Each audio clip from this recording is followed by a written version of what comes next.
Thank you, everyone, so much for joining us today. My name is Lauren, and I'm joined here by Corey. We are the educators here at Iris. As you may know, we conduct these webinars periodically to provide support to all of you, give you an opportunity to learn some things, and also connect with us and ask any questions regarding challenges that you're having or opportunities that you're having. A couple of quick housekeeping messages. As always, this webinar is being recorded. We will distribute the recording in our upcoming newsletters, and all of our past webinars are also available on our YouTube channel. We do include a link to the webinar playlist in our newsletters as well. If you ever have difficulty accessing that, feel free to reach out to us, but you can go back and see any of the past webinars we've done, and of course, this one in the future. And that's helpful too if you have any colleagues who maybe wanted to join us today and couldn't, they'll be able to access the recording as well.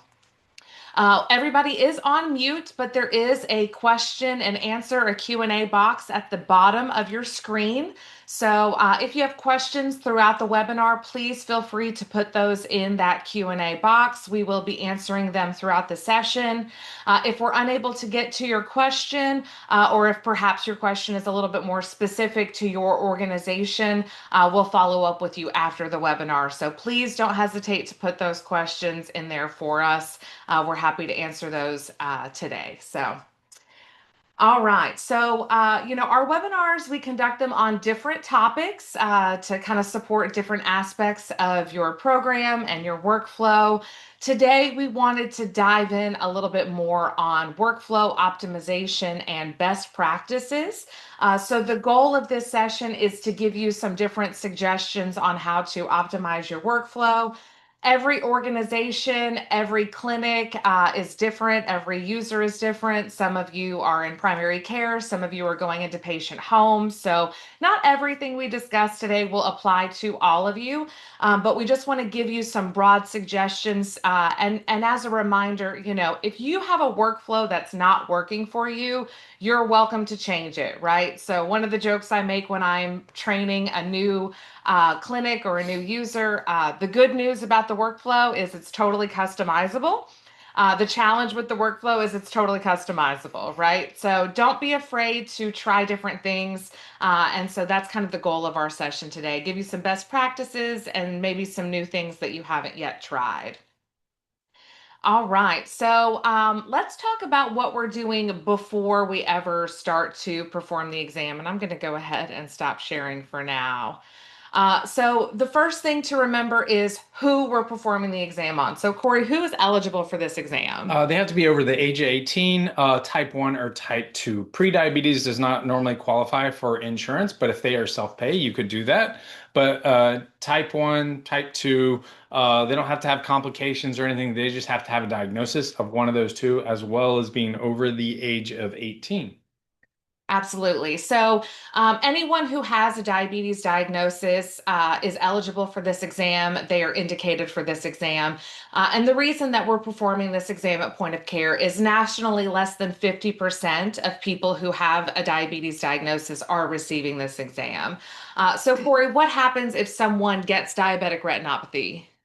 Oh, if they get diabetic Yep. retinopathy? Yep. So what happened? Like, why are we trying to perform this Oh, exam? What's concerning about diabetic retinopathy? Diabetic retinopathy is the number one cause of blindness in the US. That's preventable just by taking some photos like you all do. It can prevent that patient's eyesight getting worse to the degree of actually losing it. That's why we want to capture these because we are trying to make sure that it's not affecting them long term. Normally, with diabetic retinopathy, there are four stages, and at least the first two, you have a chance of recovering. But once you get to later stages, you don't have that chance of recovering. You are only prolonging your eyesight from that point forward. So it is so important to catch this early enough because this can be reversed. But once, if you catch it too late, the chance of reversal is slim to none. So that's why we want to do this because again, number one, diabetes, number one cause of blindness. Taking this photo is the number one way of finding it early enough before it impacts the patients truthfully. Absolutely. And so, to Corey's point, it's not a matter of if someone's going to develop this, but when, right? The longer that someone is living with diabetes, the more likely they are to develop diabetic retinopathy, even if their condition is well managed, right? And so that's why it's not related to whether they are, medicated or unmedicated. It's not linked to what their A1C is or anything like that. So, identifying those patients first and foremost, and then using those tools, right, to find who is indicated. Right now, obviously, if you have a patient, they have a relationship with an eye care provider, they are taking that referral, they are going to see that provider, you're getting those records back. That's not who we're targeting, right? So being very clear on who's eligible for the exam, who we're targeting, so that you can plan for addressing those patients when they're with you. Very, very important aspect of preparing for the exam. Also, would like to add that even though they may be going to their optometrist, getting glasses and contacts, they don't always check the health of their eyes. Some do, some don't. So that's always something you want to be aware of. So if you are trying to call to get a result and you don't have it, make a note so you can make sure you capture that patient the next time, because just because they went to go get new glasses or new contacts does not automatically mean they are getting a diabetic health check. Because I'm sure as you're all aware, not every diabetic is honest about being diabetic. So they don't always pass that information on to the people who need to know.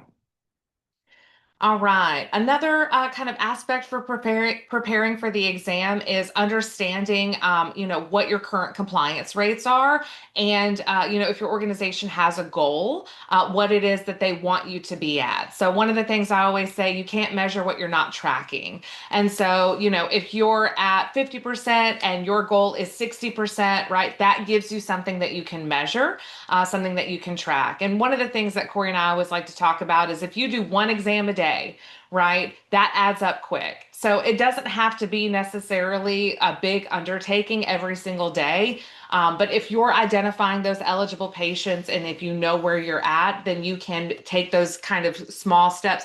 Workflows are about a lot of very small steps that add up to a really big impact, right? And so, again, we're just kind of talking about some of those steps. And again, the more you all have, and a lot of y'all have an enormous amount of diabetics. We've done at Iris, we've done over 2 million exams. We see somewhere between 20 and 25% have pathology. So if you were to take the low side, that's 1 in 5. If you have more than 5 diabetics a day, you have a chance of saving someone's eyesight daily. Every time you capture this early enough, you are literally saving their eyesight from impacting them much later on down the road. Because again, it's not like the patients are going to go and get this done every 6 weeks or every 6 months. We're lucky if they do it once a year. And as I'm sure you can speak to all your patients, when was the last time you did this? Sometimes they'll say a year, sometimes they'll say, I've never done this, sometimes it'll be 5 years. That's too long, especially with diabetes, because diabetes does not care. It will wreck your life as much as it can. Yep, it can progress really quickly. Absolutely. So the next thing in terms of pre-charting and pre-planning, thinking about what kind of visits you're incorporating the exam into, right? So this is exam can be incorporated into a lot of different types of visits. For example, you could do it during a diabetes follow-up visit. You could do it during an annual wellness visit. You can even do it during an acute visit, depending on the nature of the visit. So thinking about, what types of visits you're incorporating this exam into. We do also sometimes see organizations setting up a separate appointment where the patient will come in just for the exam. I will say we do tend to see kind of a higher no-show rate. So if that is an approach that you're taking and you are seeing that no-show rate, it might be helpful to consider incorporating it into different visits, or perhaps, for those patients that maybe don't come to that singular appointment, next time you've got them in the office, right? That's the time to capture them. And so this is one of the ways where you can really kind of play with your workflow, to see what might work best for you, especially if you're noticing that you're having some difficulty with capturing patients based on your current workflow. And then, of course, there's that preparation on the day of, right? So, are you printing out a list? Are you marking eligible patients in your EMR? Are you communicating with the providers? Hey, don't forget so and so is eligible for their diabetic eye exam, or so and so's due for their diabetic eye exam. If you can pend orders for signature during their visit, anything you can do to eliminate the steps you have to take when they're actually there, right? Anything you can do to prepare ahead of time. And again, that communication communication is so key so that you remember, right? Oh, when so and so comes in. And this is especially helpful when you're first incorporating the exam into your workflow. But sometimes also, you kind of get into a groove and then maybe habits fall off. And so, again, if you're noticing that you're not capturing the patients that you need to be capturing, or your compliance rates are dropping down below what your goals are, these are really small tweaks that you can make that will make a big difference. That communication is so key, making sure everyone's on the same page about what the day is going to look like. All right, so let's talk about explaining the exam. So, usually we see a couple of different approaches. Sometimes it is the provider that is explaining the exam, sometimes it is the person who's performing the exam, right? And so, we're going to talk a little bit about that. And just a reminder, we do have the Q&A open. So if you have questions, feel free to put them in that box. Real quick, before we go into explaining the exam to the patient, we do have a question. And so the question is whether a patient with diabetes will eventually get retinopathy. And that is correct, right? So diabetic retinopathy will develop the longer that someone has a condition, the condition of diabetes, right? And so the speed with which it develops and the speed with which it advances, right? That is going to be related to how well their condition is managed. So someone who is, keeping a good lid on their condition, that diabetic retinopathy is going to be slower to develop usually, and it's also going to be slower to progress. But it really is a matter of when, not if, someone will develop diabetic retinopathy. Again, particularly the longer that they're living with the condition of diabetes.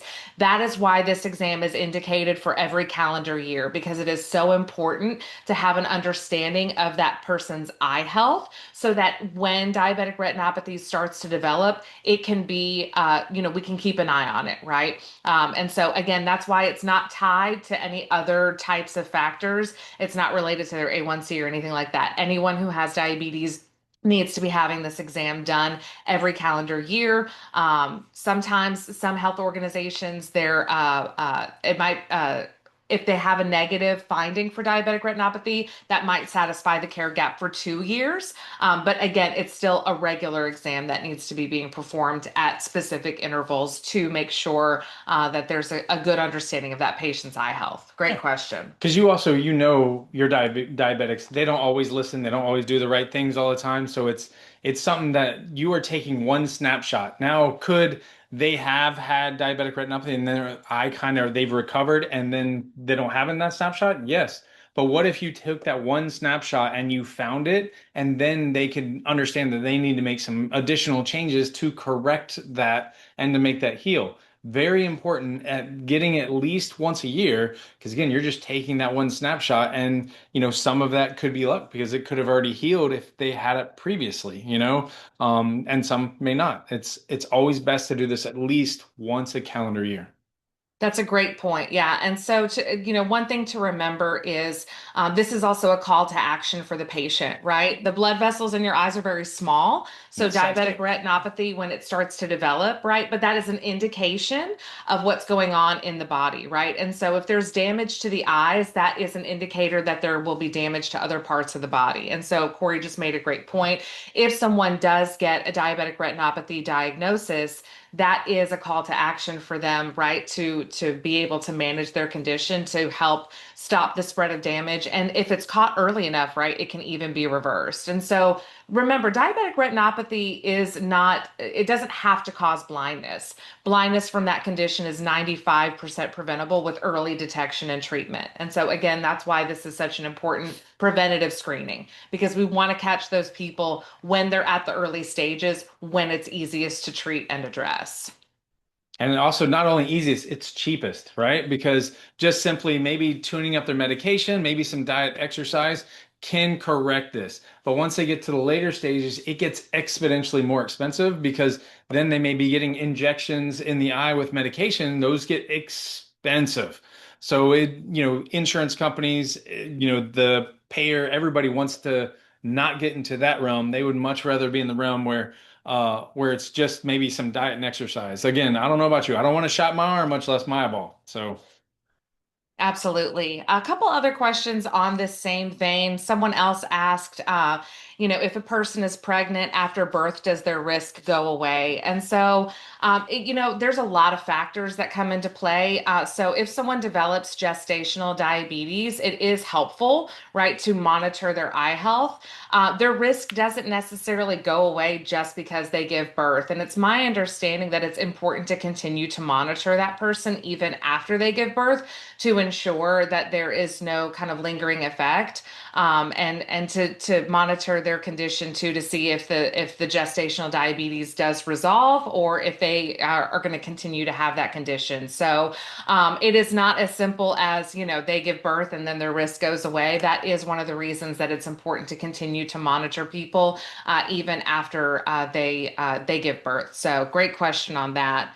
Another question I'm not too sure about. It asks if someone gets a cataract corrected, will it develop again? I believe that's a possibility, but I would not presume to say that I'm an expert on that. So I don't know. I don't know the answer to that one specifically. I don't believe so because it is an artificial lens, but again, not a glaucoma doctor or cataracts doctor, so not 100% sure. But normally they get the lens, their natural lens removed, and an artificial one's implanted. They normally would not, but again, that's just an assumption, and I'm not a doctor.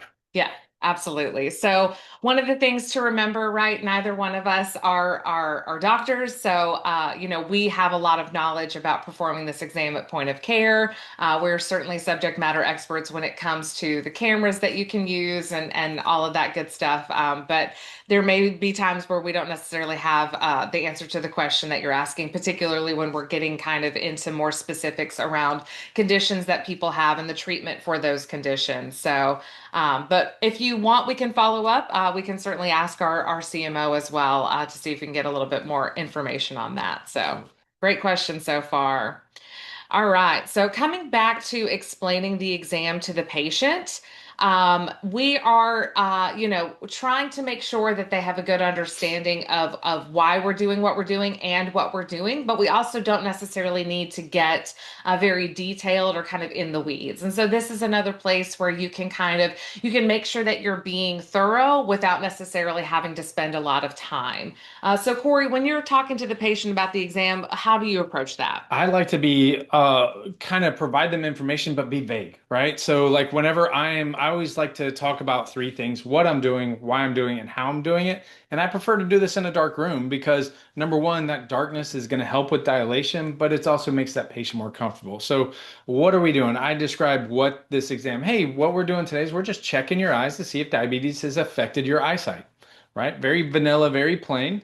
I've heard lots of other ones say, "Hey, we're just seeing if you have diabetic retinopathy." I'm like, most patients don't know what that means, so there's no need to add extra words. We're just checking the health of your eyes, right? And then the next thing is why. The why is, hey, did you know diabetes is the number one cause of blindness in the U.S. and we can just see if it's affecting you just by taking some photos. So that makes it easier, and they're more understanding about why this is important to them, right? So that is the why. And then the how, I end up describing what the process is. So again, if I'm on a desktop, we're going to describe the desktop process, what the patient will experience, what they're looking for. Handheld, same thing. I'm gonna lightly touch your temple or your forehead or what. Describe what they're going to be looking for, ask them to cover their opposite eye, those type of things to give them the instructions. And then whenever I get started, I kind of reinforce some of those like, hey, make sure you're staring at the fixation, dot or X or whichever camera you have. But it's like those are the things that I'm explaining to them. But I prefer to do that in the dark because I'm making them more comfortable and I'm also getting the eyes dilated and prepped for me to make my job easier. Absolutely. So, like Corey said, we're going to give them kind of the high points. Why, right? Why are we doing what we're doing? What can they expect? It is really helpful. A lot of patients are very apprehensive. I don't know if any of you have ever had air blown into your eyes. That's one of the most common questions that I get when I'm performing this exam, right? Is this going to hurt? Is anything going to touch my eye? Is there any air that's going to puff out? And so just hitting all of those points. And so one of the things that kind of brings me to is dilation, right? And so one of the ways that you can really, really maximize your time with the patient and their time dilating without adding an unnecessary amount of time to your workflow is to do the explanation while you're in the darkened room, right? And so your patient does not need to sit in the dark for 5 to 10 minutes before you try to take photos. Most people are going to dilate about as much as they can with natural dilation techniques, right? A darkened room. Most people are going to dilate about as much as they can within a minute to a minute and a half. So by the time you've gotten done explaining the exam in the way that Corey outlined, your patient's pupils are going to have dilated about as much as they can naturally, right? And so if you're performing the exam after the provider visit, you come into the room, right? You can even have the provider turn the lights off before they leave the room. Once they come, let you know the patient's ready, go into the room, right? If you're bringing the patient to a specific room, maybe you have a tabletop device or you have a dedicated room without windows where you perform the exam. As soon as the patient is seated in the chair, turning that overhead light off gets that dilation process started right away. You can leave the door cracked, you can leave a computer monitor on. You just want to make sure that the light is facing away from the patient. Red night lights are a great addition to dedicated rooms for the exam. It kind of provides a little bit of ambient light. That way, you're not in the complete darkness, but you're also facilitating that patient's dilation, right? And so, by the time you're done setting up the equipment and explaining the exam to the patient and getting their order, you've been in the dark room for a couple of minutes, right? It's time to go ahead and try to perform the exam. And so, your device, you have a means of determining their pupil size. Some of the cameras will tell you specifically what their pupil size is. Some of the cameras, you're looking through the image view to see how big their pupil is. And so it's a little bit more subjective, but you can still tell, right? And so that is going to help you understand kind of next steps. And so one of the things that is really helpful with dilation is instead of having a really long dilation time at the beginning, right? Having a little bit more dilation time in between photos for those patients that have a small pupil. And we actually did get a question about this, what the recommended time is between eyes. And that is going to depend on a few different factors. It's going to depend on your camera type. Some of the tabletop devices have a built-in delay. We always recommend that you allow for that delay, right? So even if it gives you the option to bypass the delay, we like the delay because we want their eyes to redilate. Remember, the pupils are sympathetic. So if a photo is taken of the right eye and then the camera is moving to the left eye pupil has constricted because of the flash in the right eye. If you're using a handheld device, right, you may go back and forth between eyes to help, right? Because if you're taking photos of the same eye multiple times in a row, that's going to impact their dilation. For handheld devices, you can have the patient sit back and close their eyes. And we're not talking minutes, we're talking moments, right? 15, 30 seconds. If their pupils are big, you may not even really have to give them much of delay at all. So it's going to depend on their pupil size and also the device that you're using. The tabletop cameras do tend to have a bit of a brighter flash. So again, that built-in delay can be really helpful if your camera has that. Some devices can accommodate smaller pupils, so they might have less of a delay. So it really does, again, depend on your device and also on the patient's pupil size. If your device tells you how big their pupils are and it's starting to take the photo and you see that their pupil is smaller, particularly if it's the second photo that you're taking, pause the exam, hit that cancel button, let them sit for a few more moments, right? It does not hurt anything to do that. We had another question about dilation. And so this person is asking, I believe, about using dilation drops. So they said that they've had some retinal scans where the patient needs to be dilated to get a better image. And the question is, if the patient has never seen ophthalmology or been dilated, can you still dilate their eyes? That's going to be up to your organization. So if your organization allows for the use of dilation drops, there is a protocol in place, right? Some organizations, if the patient needs dilation drops, they administer them, and it's as easy as that. Some organizations have a questionnaire where they want the patient to answer a few questions, and then based on those answers, they'll determine whether or not drops are indicated or whether or not they will use them. So I always say defer to your organization's internal processes on whether or not they want you to use dilation drops based on that protocol that's been developed. But there's no reason, kind of in general, why you wouldn't be able to. So again, it just really depends on your organization's protocol that's been developed for the use of dilation drops. One thing to remember about dilation drops, if you do determine that your patient needs them and you're going to administer them, this helps a few things with your workflow, right? Number one, their pupils are going to get big regardless of whether or not they're in a bright room or a darkened room. And so, if you need to administer dilation drops, it takes about 5 to 10 minutes for them to take effect, right? So, you could leave the patient in that room. They can be on their phone or, read a book or something while you go complete another task and then come back to administer the exam. You could send them back out into the waiting room and then bring them back once the drops have taken effect. If you're performing the exam before the provider visit and you find that drops are indicated, you can allow them to go see the provider and have that visit and then perform the exam at the end. So if you have the use of dilation drops as part of your workflow, knowing those things can help you kind of maximize your processes while minimizing the disruption to your day to day. One thing to add about dilation drops, not all organization allows them. So if you don't have them, your organization most likely does not allow that to be administered. So you wouldn't have access to them. So just to make sure everybody knows, there are some organizations that allow dilation drops, other ones that don't. The other thing is anybody who is administering dilation drops, remember contacts have to be removed because that contact is like a mask to your eye, and we're trying to get that medication over the pupil so it can open up. If that contact, it will affect that and will not get to what we need it to be. So contacts do have to be removed. But just FYI for everybody else, contacts are totally good for the exam. It's only required to be taken out if you're administering dilation drops. And then after you get them, they can actually put them back in once they've dilated and you've completed the exam. Absolutely.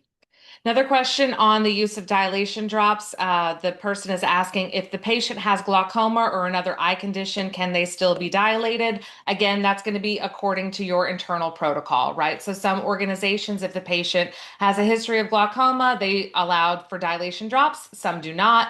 So if your organization allows for the use of dilation drops when they are indicated, it is very important for you to familiarize yourself with your organization's processes around that, whether there's an internal sign off required, what are the steps that need to be taken. That is going to be customized based on your organization. So, unfortunately, we're not able to give specific direction because every organization handles it differently.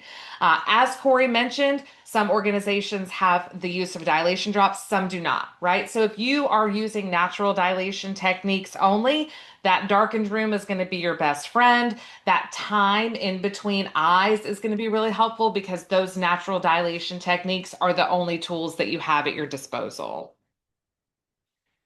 All right.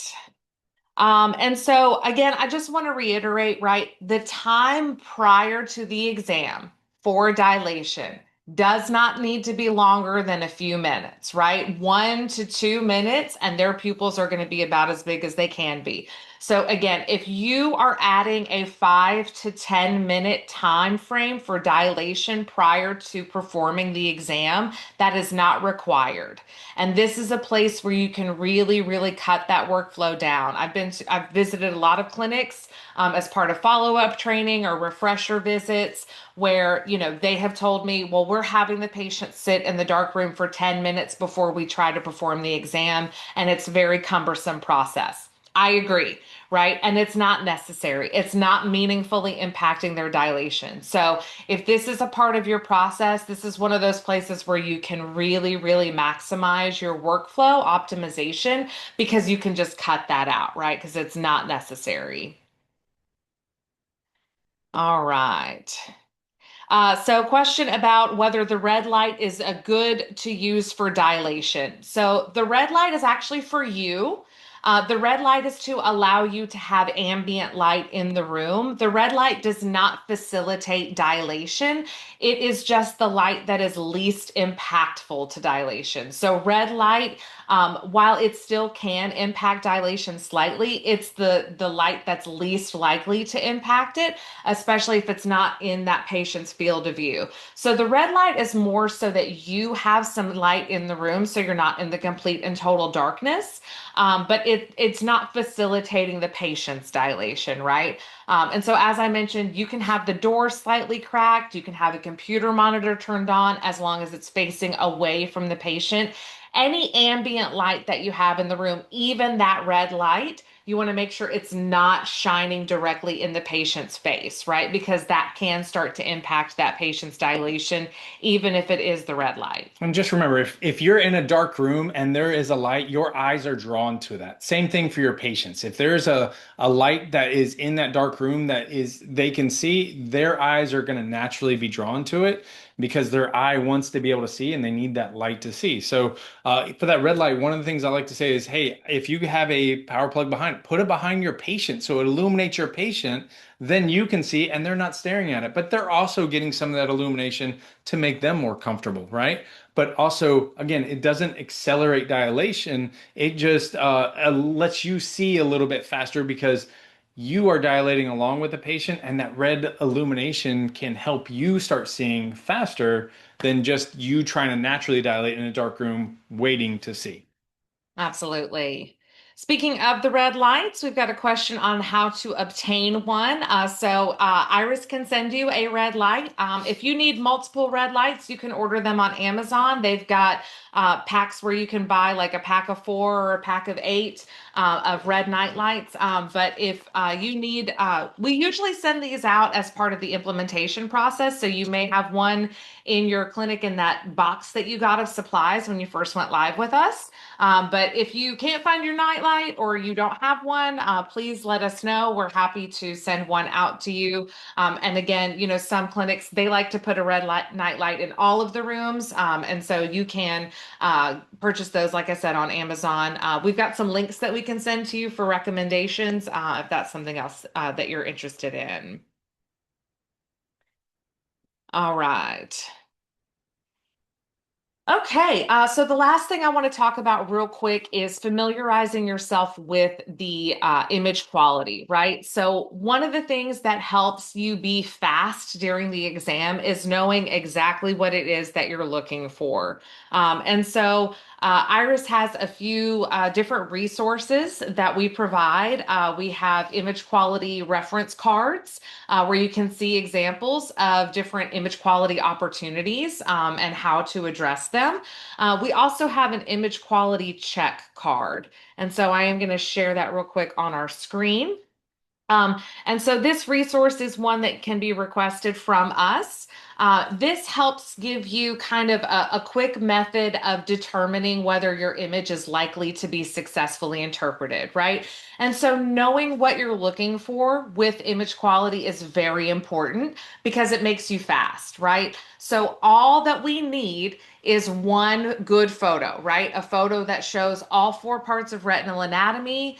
The parts of anatomy are in the correct location. They are clear and in focus. That's what we're looking for. If your first photo has that, then that's all you need, right? If your photo is missing that, then it's time to start taking additional images. And so this makes you quick and it makes you more accurate. I recall one time I was on site doing a refresher training a few years ago, and one of the staff members, they use a handheld device, and she told me that she takes multiple photos per eye, no matter what. And I asked her why, and she said, just in case. And I said, just in case what? And so it came to light that she, thought that the multiple photos were required and she was concerned about capturing all of the necessary anatomy. And so, again, knowing what you're looking for and being able to accurately assess your images, that helps you know, right? Like if this is the first photo I take, that's the only picture I need, right? I'm moving to the other eye. if I'm missing something, especially if I have a handheld device and I can capture multiple images and upload multiple images, I know what I'm missing. I know what to target in my next photos. So again, I'm not spending time, taking photos that aren't necessary or focusing on parts of the anatomy I've already captured. It's always good in assessing your images is just to ask yourself three quick questions. And after a while, you won't ever have to ask it, but just in the beginning. Number one, is the optic nerve in the correct spot for the eye I was capturing? It should be at the right-hand side at 3 o'clock for the right eye, 9 o'clock for the left eye. So if I'm taking the right eye, I see it on the right-hand side at 3 o'clock. All right, that is a yes. Moving on, right? Your next question, do I see all four parts clearly, right? Do I see them? Yes. Okay, I'm moving on to my third question. Is my image in focus, right? If it's out of focus, the grader can struggle with picking out the nuances of the little bit small arcades, the blood vessels, because that's where diabetic retinopathy is. Now, for handhelds, most tabletops, it's going to be a one and done because the camera is set up to do that. But for handhelds, you may capture three of the four parts. So you're always counting your anatomy, but if you only have three of the four parts, say if we have one, two, and three, we're missing four, what do you think your second photo needs to be? Your second photo needs to be four, right? I don't need one, two, and three. You'll get overlap, or you may get all four in that next photo, but you have to capture what's missing, as Lauren said, in order to complete the anatomy. The grader needs four parts. If you're missing one, they can say, I don't have enough information to properly grade it, and the whole exam can become not gradable with the exception of them seeing pathology. All right. Couple other things I just want to highlight real quick. Resources are one of the things that we really pride ourselves on because we want to make sure that our clients have everything that they need. In addition to image quality resources, we also have a sample script that you can reference for presenting the iris evaluation to your patients. We also have patient education material. This is really helpful if you are looking for ways to help educate your patients either before their visit. We can provide digital copies. They can be included in a patient portal. We can send hard copies. We also have posters that can be hung up in waiting areas or in your exam rooms. Um, Anything you can do to kind of facilitate these conversations and help educate your patients. People love stuff to look at while they're waiting. So if that's something that your organization leverages, we do offer our patient education material. You just need to send a request to us. And so that's something that we're happy to provide to you. We have quick reference guides on performing the exam. These are all tailored to your specific device and workflow. These are also great resources for providing to your newer operators if you're cascading that training to anybody who is joining your organization. We have a training checklist that you can reference for cascading that information. We have our Iris University videos that are available in the portal, that video library, again, kind of customized to your device and workflow. These are all resources that you can leverage at any time, or you can use them for providing additional support to those newer operators who are joining your organization. Great question from one of our attendees. Our materials are also available in Spanish, those patient education materials. That's a great question. So we absolutely do have those available in English and Spanish. And we have an order form that you can use to request those materials. You can also just email iris@retinalscreenings.com and I can send you the link. So definitely that's something that is available to you as well. We can also do additional languages as needed, just have to request and to see what's needed. But we have had to do Chinese before, we've done other languages before, so it is other languages are available. They just definitely have to be requested. Yeah, absolutely. And we've got a little field in there where you can let us know. If we don't have the translation, there may be a possibility we could develop it. Um, just let us know what you need and we can coordinate from there. Really the goal of reviewing all of these resources is just to let you know, it's wonderful. So we are so grateful to have all of you on the webinar, but sometimes you don't have, 30 minutes or an hour to jump on a call. And so having these leave behind resources, I think is so valuable and important because, we want to make sure that you're supported.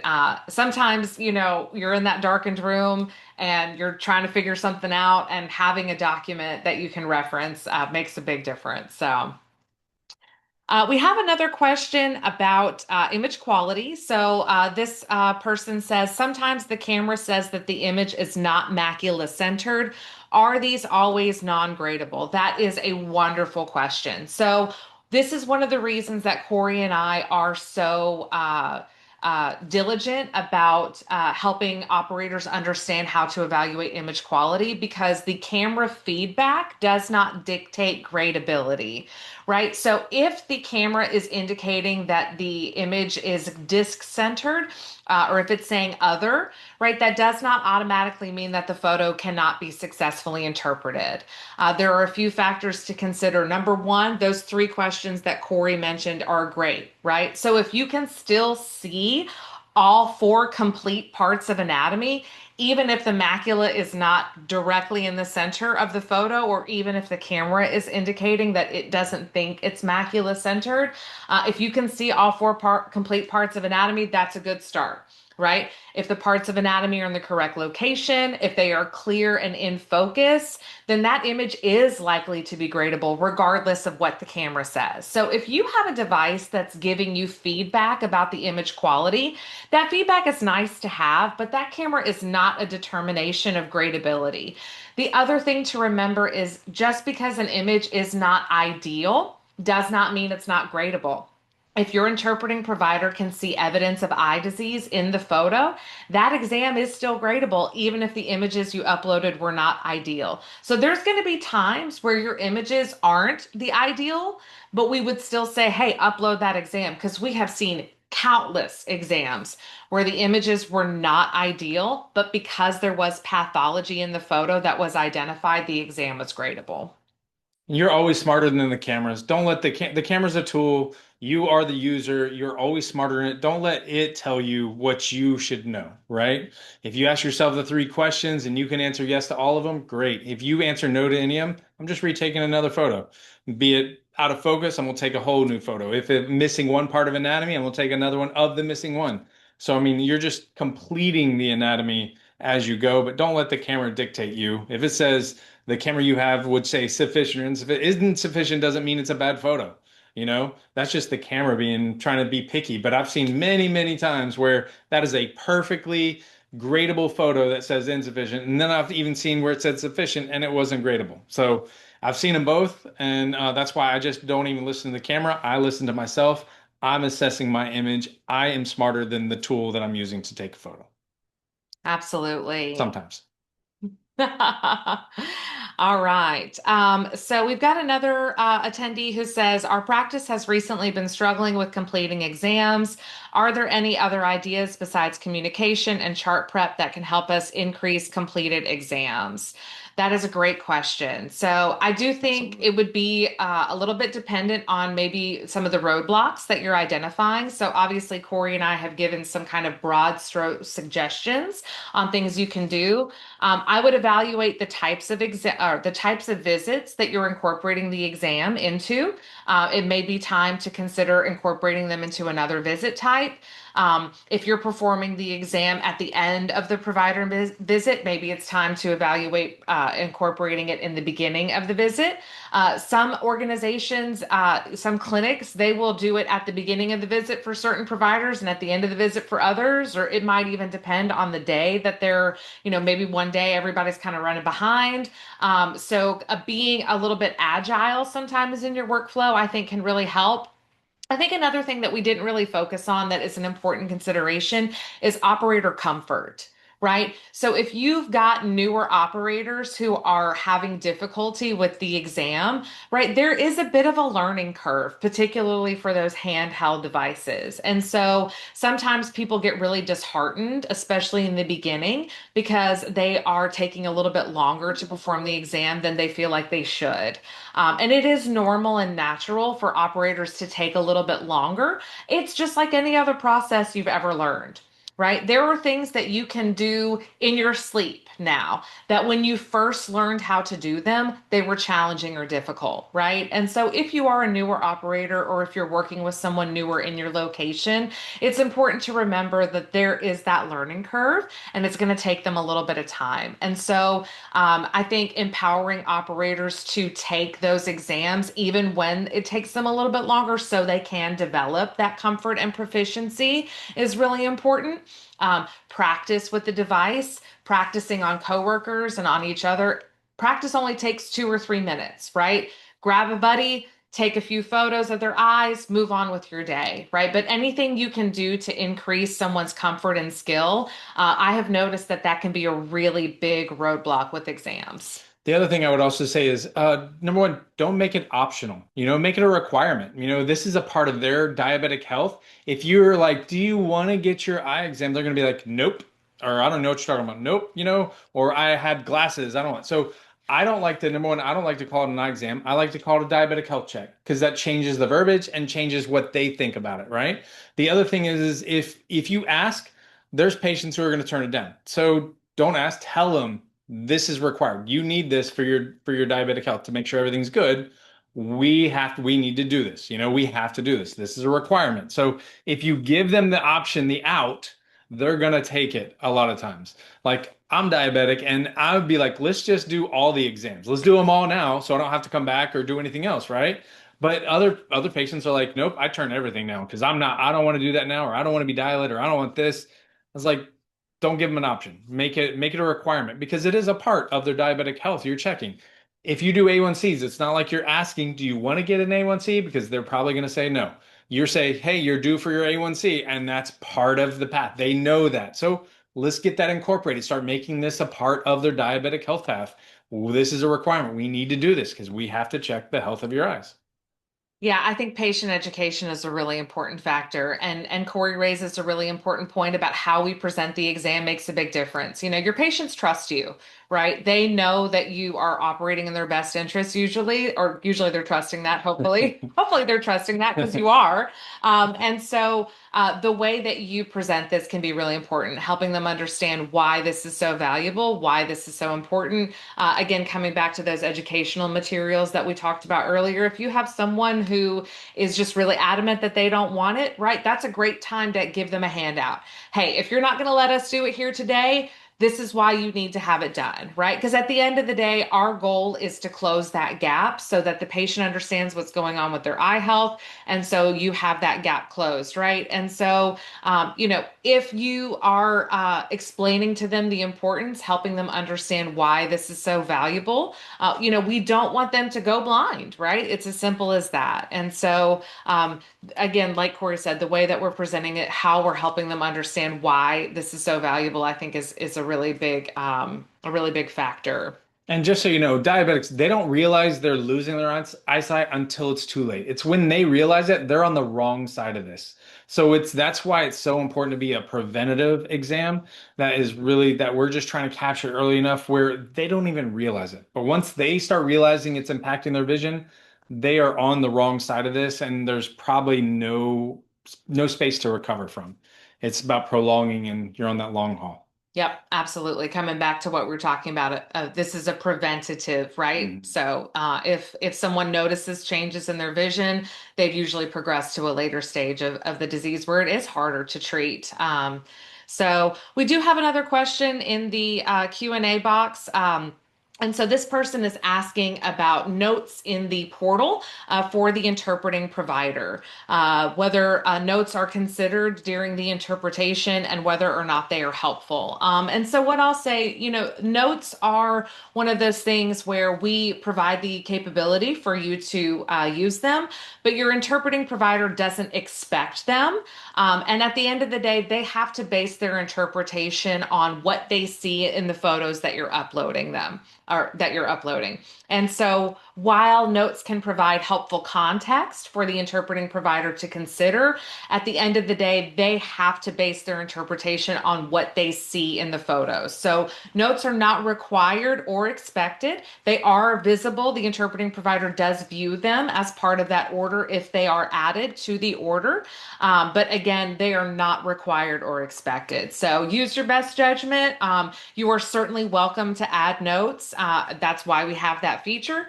But again, your interpreting provider is not expecting them or requiring them as part of their interpretation. And as you're leaving a note, the grader doesn't care if they have small pupils or if they were mean or what. They don't. That's not what the note is there for. It's the note is something for them to you can provide them extra context because they only have the photos to review.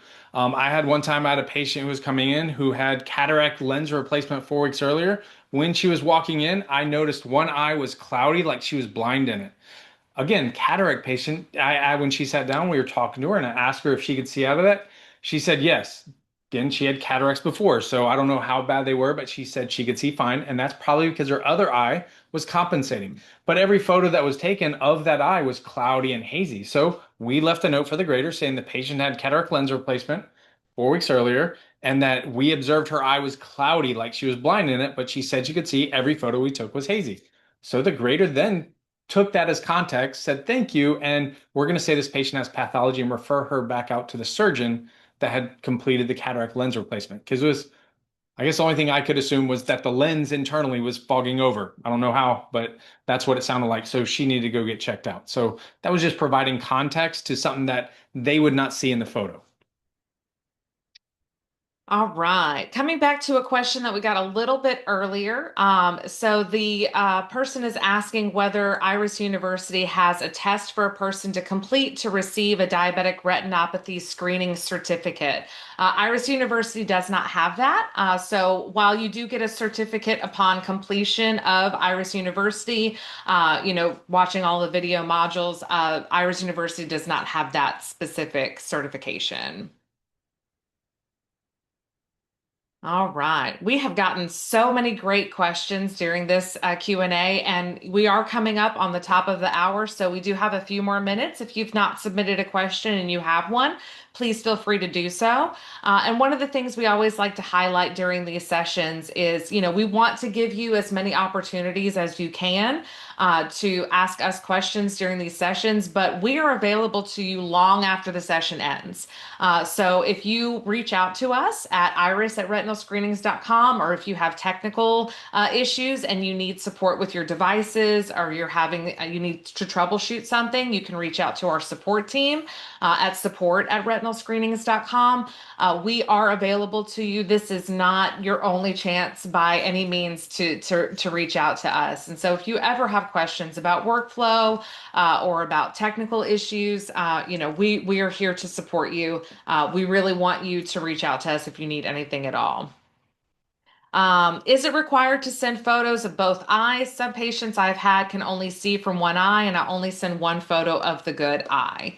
So I will say I personally will always take photos of both eyes unless the patient is monocular. A single eye order when you upload it, there's typically a part of the workflow where you have to indicate why you're only uploading images of one eye. And so my recommendation is even if the patient reports that they can't see very well out of their eye, that doesn't mean there's no benefit in taking the photo of their eye. I had a gentleman, we were performing an exam, and he mentioned that he had previously had a detached retina about 10 years before. and he had difficulty seeing out of that eye, but I was able to get good photos of that eye. And so I took photos of both eyes, I uploaded them, the exam was gradable. And the reason for that is, again, pathology is an indication of holistic health, right? And so even if we may not be able to preserve their vision in that eye, knowing whether or not there is damage happening behind the scenes can be helpful, right? And so if a patient has two eyes, I'm always going to try to take photos of both eyes and upload the best images that I can get of those eyes. That's my personal recommendation. Again, I've seen so many examples where we've been able to get information despite a patient maybe having limited vision in that eye. And certain pathologies can be painful. So it can be painful to the eye. So even if they can't see in it, and you can capture that, you may capture something that becomes it act before it becomes painful to the patient. Right, absolutely. So again, we obviously are here to try to preserve vision, right? But there are other implications, right? There are other things that we can glean from these exams. And so even if they have limited vision or no vision in that eye, that doesn't mean that there's no value in trying to take photos of it. Good questions. All right. So we've got about 5 minutes left. If you have any other questions, now is the time to go ahead and hop in the chat and let us know. There was one slide that I wanted to show earlier that I missed. So I'm going to come back to our presentation real quick. Um,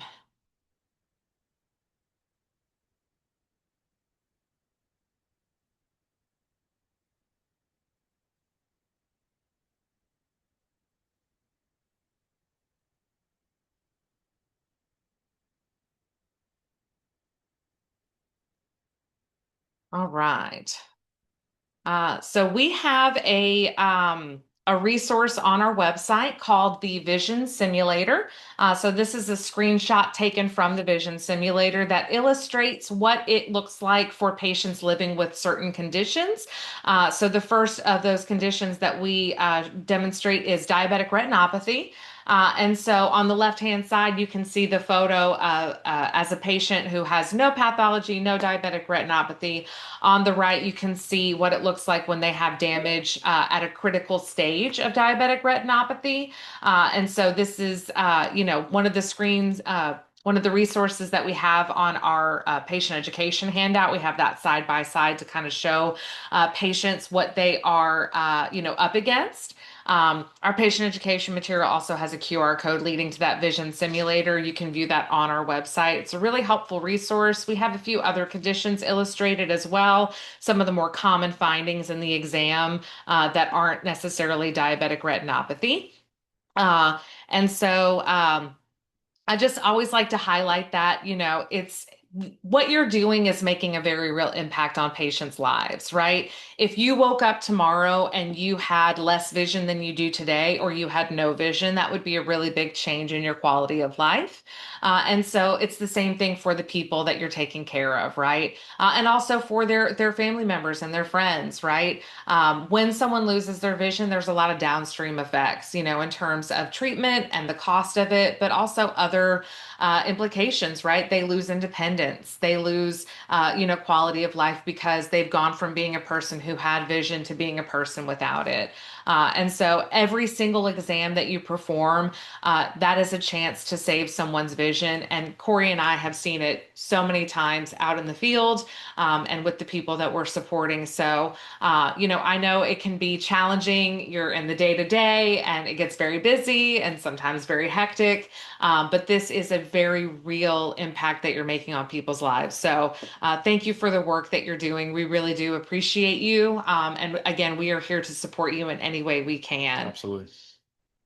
All right. And just to reiterate, if you want to request educational materials or red nightlight or anything else any of the other resources that we've mentioned here today, please feel free to send us an email, iris@retinalscreenings.com.